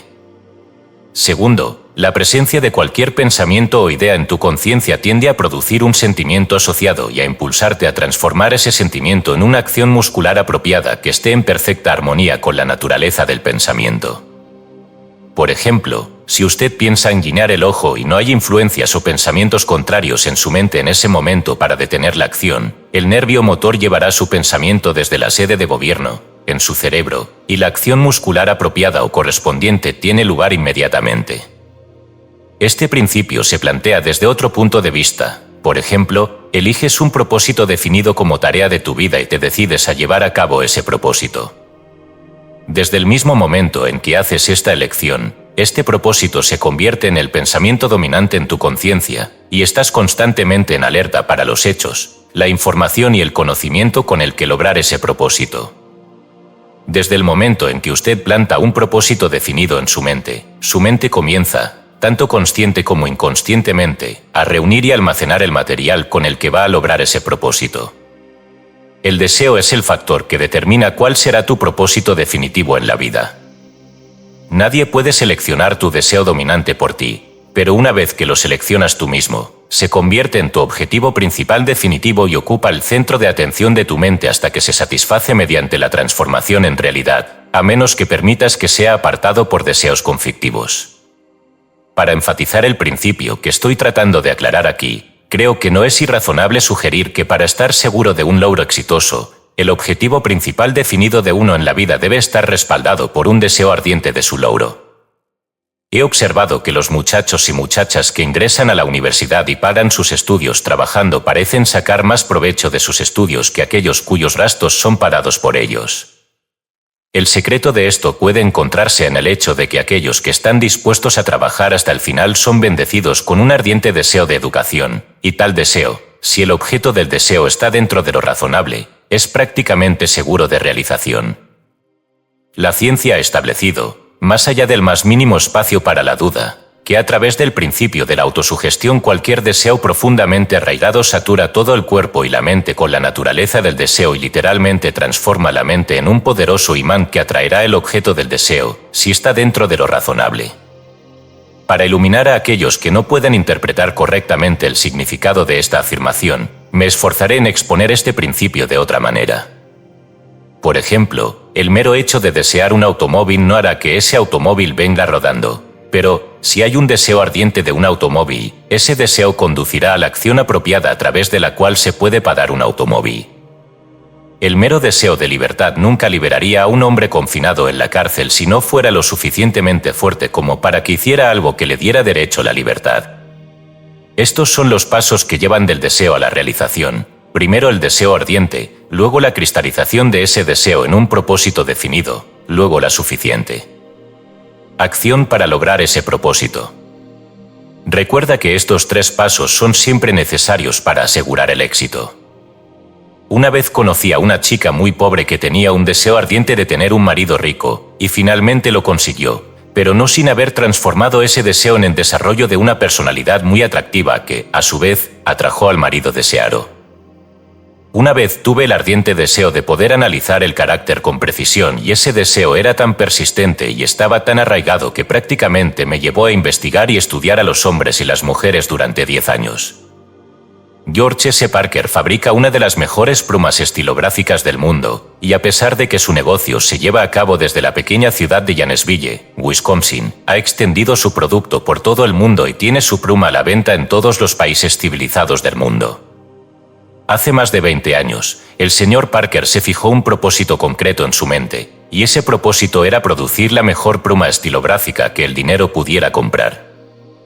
Respaldó ese propósito con un ardiente deseo de realizarlo, y si usted lleva una pluma estilográfica, lo más probable es que tenga en su poder la prueba de que le ha proporcionado un gran éxito.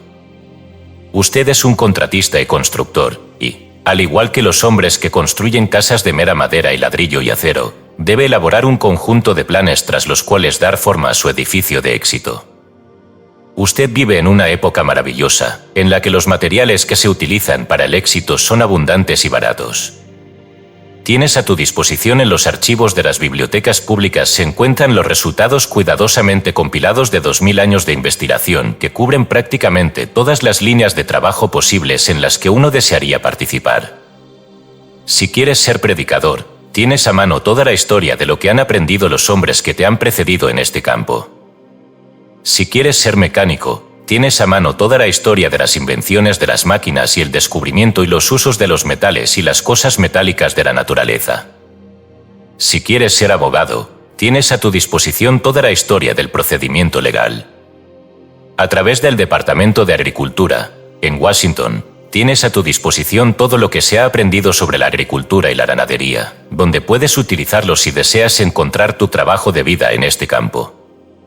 El mundo nunca fue tan resplandeciente de oportunidades como lo es hoy. En todas partes hay una demanda cada vez mayor de los servicios del hombre o la mujer que hace una mejor ratonera o realiza un mejor servicio taquigráfico o predica un mejor sermón o cava una mejor zanja o dirige un banco más complaciente. Esta lección no estará terminada hasta que hayas elegido cuál es tu objetivo principal en la vida y hayas registrado una descripción de ese propósito por escrito y lo hayas colocado donde puedas verlo cada mañana cuando te levantes y cada noche cuando te retires. La procrastinación lo es, pero ¿por qué predicar sobre ella? Tú sabes que eres el cortador de tu propia madera y el sacador de tu propia agua y el modelador de tu propio objetivo principal en la vida. Por lo tanto, ¿por qué insistir en lo que ya sabes? Un propósito definido es algo que debes crear tú mismo. Nadie más lo creará por ti y no se creará por sí mismo. ¿Qué vas a hacer al respecto y cómo? Empieza ahora a analizar tus deseos y a averiguar qué es lo que deseas, y luego decídete a conseguirlo. La tercera lección le indicará el siguiente paso y le mostrará cómo proceder. En este curso de lectura no se deja nada al azar. Cada paso está marcado claramente. Tu parte es seguir las instrucciones hasta que llegues a tu destino, que está representado por tu objetivo principal definido. Deja claro ese objetivo y respáldalo con una persistencia que no reconozca la palabra imposible. Cuando llegue a seleccionar su objetivo principal definitivo, tenga en cuenta que no puede apuntar demasiado alto. Ten en cuenta también la verdad nunca vista de que no llegarás a ninguna parte si no empiezas por ninguna parte. Si tu objetivo en la vida es vago, tus logros también serán vagos y, además, muy escasos. Sabe lo que quiere, cuándo lo quiere, por qué lo quiere y cómo pretende conseguirlo. Los profesores y estudiantes de psicología lo conocen como la fórmula WWWH. ¿Qué, cuándo, por qué y cómo? Lea esta lección 4 veces, con un intervalo de una semana. La cuarta vez que lea la lección verá muchas cosas que no vio la primera vez. Su éxito en el dominio de este curso y en hacer que le proporcione éxito dependerá en gran medida, si no totalmente, de lo bien que siga todas las instrucciones que contiene. No establezcas tus propias reglas de estudio. Siga las establecidas en el curso, ya que son el resultado de años de reflexión y experimentación. Si deseas experimentar, espera a dominar este curso de la manera sugerida por su autor. Entonces estarás en condiciones de experimentar con mayor seguridad. Por el momento, confórmese con ser el alumno.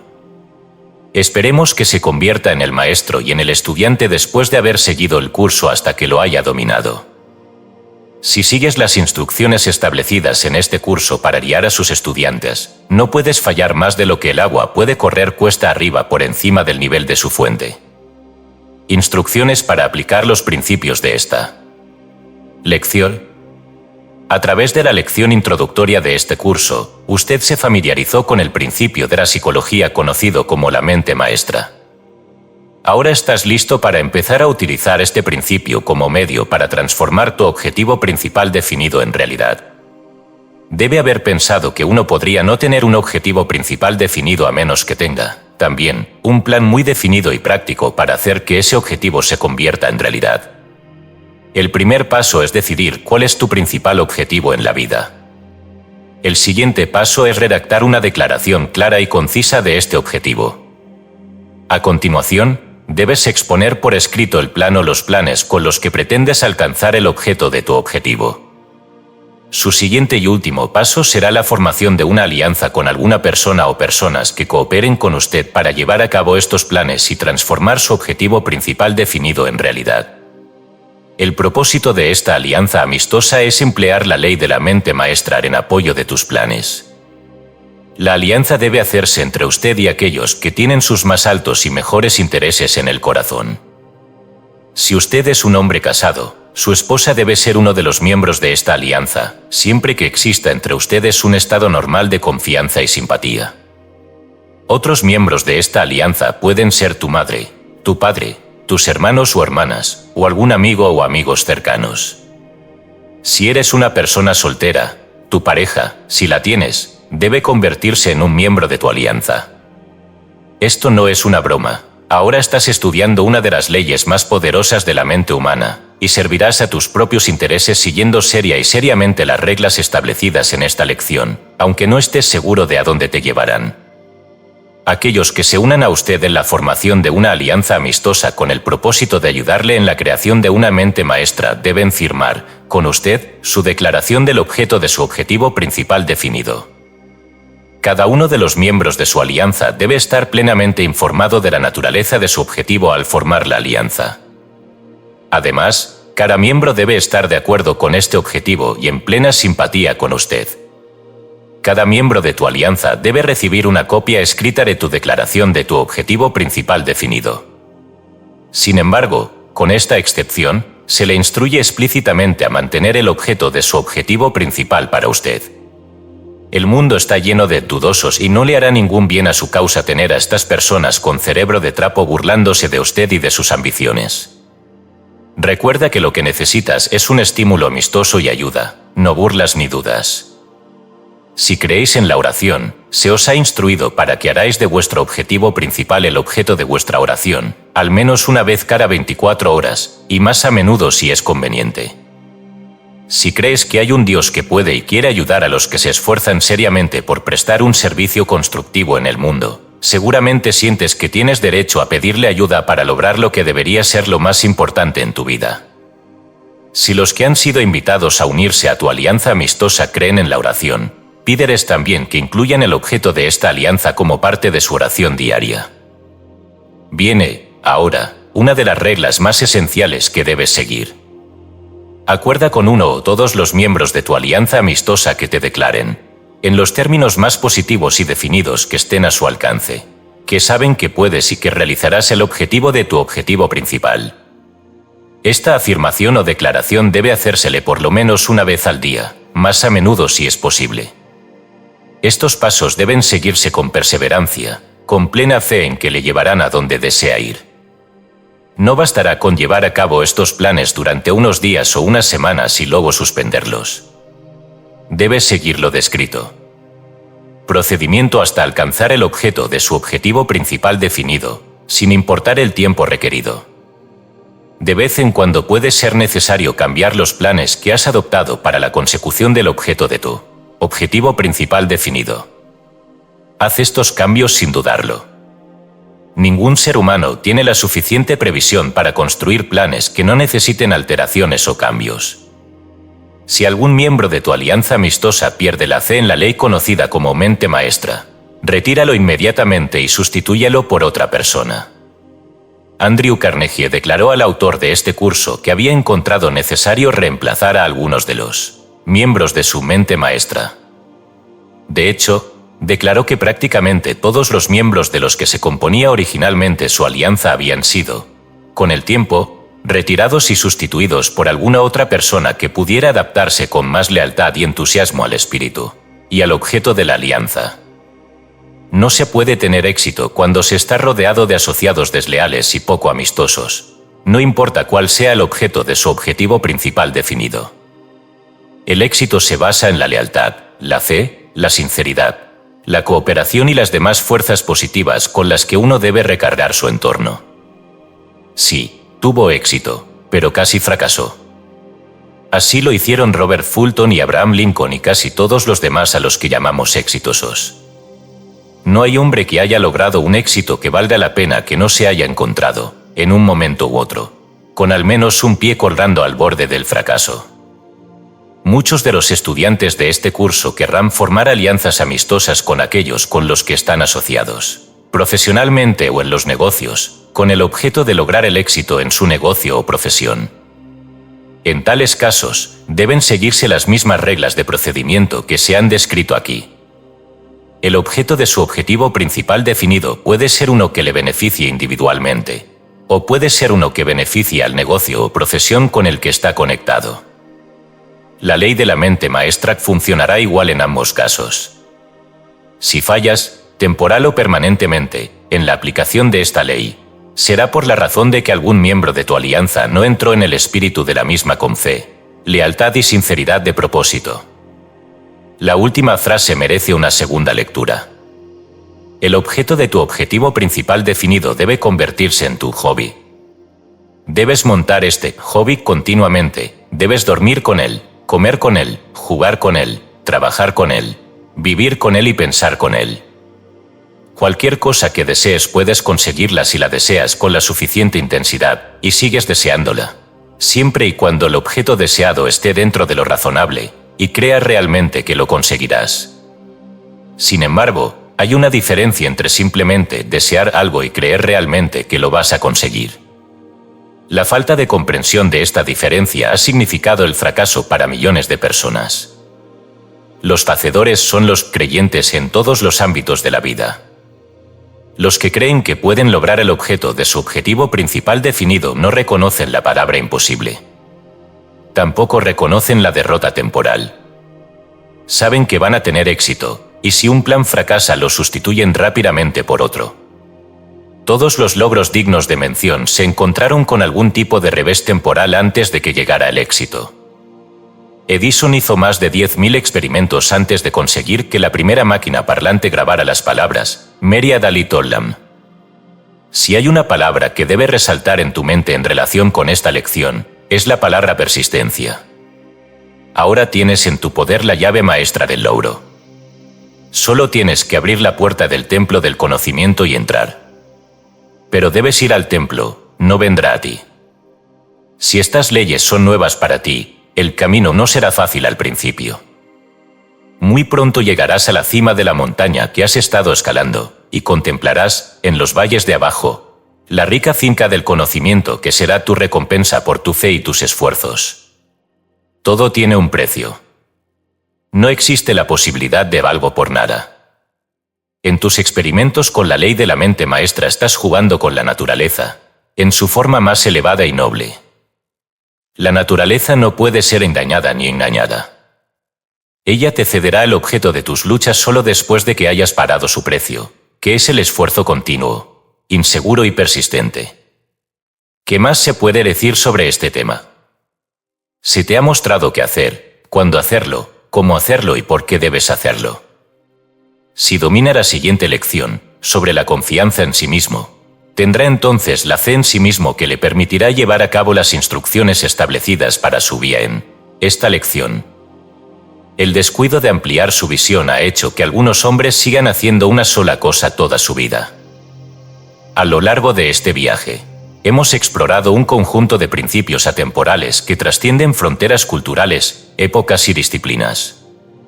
Desde las enseñanzas filosóficas de Napoleón Hill hasta los ecos de la sabiduría universal contenida en textos sagrados y obras prohibidas, este libro ha sido un llamado para mirar más allá de las apariencias, descubrir el poder latente en nuestro interior y alcanzar la grandeza a través de un propósito definido. Ahora, al llegar al final, es momento de reflexionar sobre lo aprendido y preparar nuestra mente para los próximos pasos. La transformación interna. Uno de los mayores descubrimientos que podemos hacer en esta vida es entender que el poder del cambio no yace en fuerzas externas, sino en nuestra capacidad para dominar nuestra mente. Como se menciona en Romanos 12, 2, sed transformados por la renovación de vuestro entendimiento. Este no es solo un mandato espiritual, sino una fórmula práctica para transformar nuestras vidas al alinear nuestros pensamientos con nuestras acciones. El éxito no es el resultado de circunstancias favorables ni de golpes de suerte, sino de un proceso consciente y deliberado de automejoramiento. La autosugestión, la fe y la acción enfocadas son herramientas universales que, cuando se usan correctamente, pueden convertir lo ordinario en extraordinario.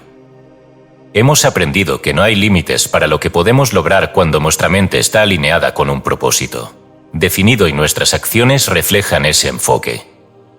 La ley del éxito, un camino espiritual.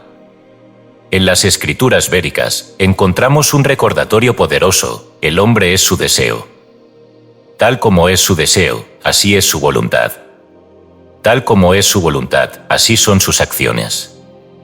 Tal como son sus acciones, así es su destino. Este principio resuena profundamente con la filosofía de Napoleón Hill. Nuestros pensamientos dominantes determinan nuestra realidad. Pero esto no solo se limita al éxito material. En última instancia, este libro no se trata solo de alcanzar metas tangibles, sino de un viaje espiritual hacia la realización del potencial pleno. Cristo enseñó en Mateo 6:33, «Mas buscad primeramente el reino de Dios y su justicia, y todas estas cosas os serán añadidas». Este reino no es un lugar físico, sino un estado de conciencia en el cual nuestras acciones están alineadas con principios universales como la justicia, la verdad y la armonía.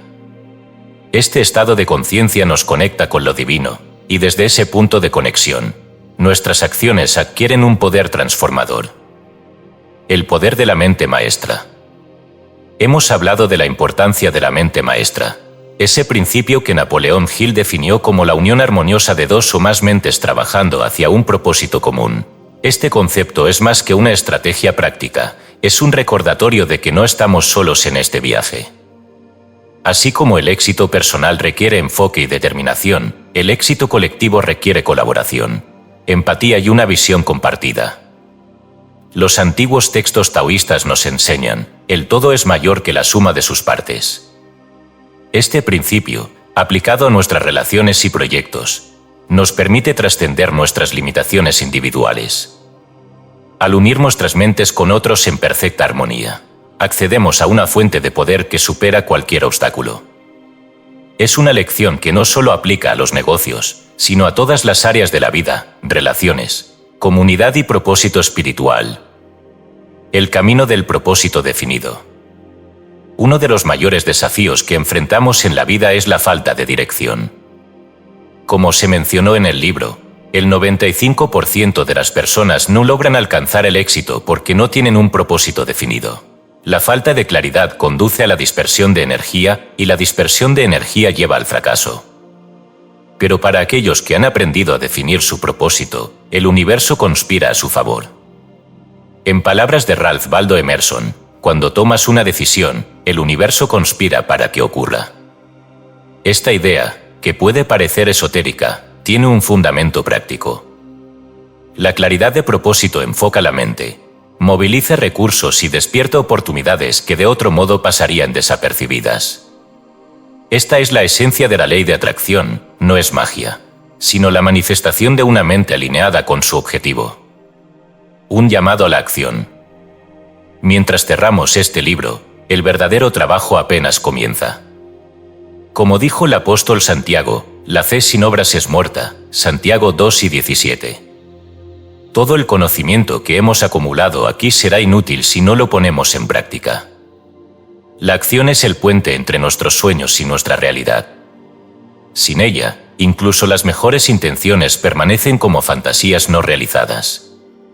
Pregúntate, ¿qué harás con lo que has aprendido? ¿Cómo aplicarás estos principios en tu vida diaria? La clave está en comenzar ahora, con lo que tienes, desde donde estás. Cada pequeño paso en la dirección correcta es una declaración poderosa al universo de tu intención y compromiso. Superar el miedo y la duda. El miedo y la duda son los mayores enemigos del progreso. Como vimos en este libro, el miedo paraliza y la duda siembra confusión. Sin embargo, la fe, como nos enseñan las Escrituras, es la antítesis del miedo. En 2 Timoteo 1:7 leemos, porque no nos ha dado Dios espíritu de cobardía, sino de poder, de amor y de dominio propio. Este es un recordatorio de que el poder para superar cualquier obstáculo ya reside en nosotros. En los momentos de incertidumbre, recuerda que incluso los grandes líderes y visionarios enfrentaron desafíos similares. Abraham Lincoln, quien comenzó su vida en la pobreza extrema, se convirtió en uno de los presidentes más influyentes de los Estados Unidos. Thomas Edison falló miles de veces antes de perfeccionar la bombilla eléctrica. Sus historias son testimonios vivos de la importancia de la persistencia y la fe. Un legado de éxito. Al finalizar este libro, no solo hemos aprendido a alcanzar el éxito, sino también a redefinirlo. El éxito no es solo acumular riquezas materiales, sino vivir una vida de propósito, significado y contribución. Como dijo Herbert Witzer, el éxito no es la clave de la felicidad.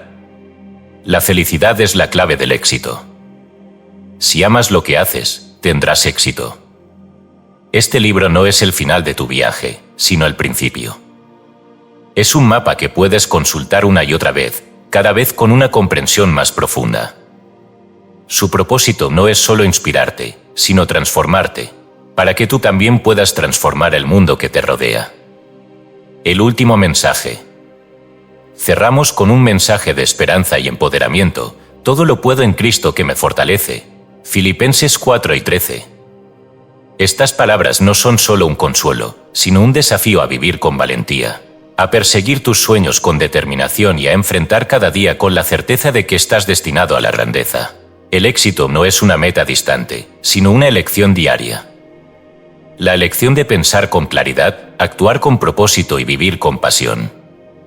Este es el legado de la ley del éxito. Este es tu momento. Este es tu camino.